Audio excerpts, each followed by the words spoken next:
İmam Şamilin ən güclü naiblərindən olan Açley Ramazan Mişleşiski. Milliyyətcə saxur olan Açley Ramazan Dağıstanın Mişleş kəndində anadan olmuşdur. Dağıstanın birinci imamı Qazi Muhammədin dövründən cihadlara qoşulan Açley, Şamilin imamlığı dövründə də cihadlarda fəal iştirak edərək Şamilin ən güclü naiblərindən birinə çevrilmişdir.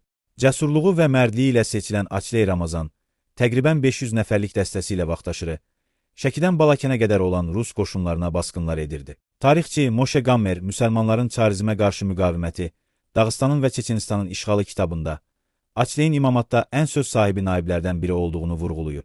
1844-cü ildə Saxur Sultanı Daniel Çar Rusiyasına qarşı cihad elan etdiyi zaman, ona da öz dəstəyini göstərərək Dindidağdakı Çar qoşunlarını böyük itkilərə uğratdı.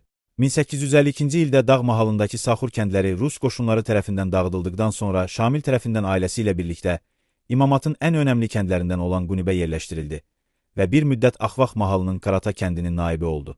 Bunlardan əlavə Açley 1830-cu ildə Zaqatala üsyanına da başçılıq etmişdir.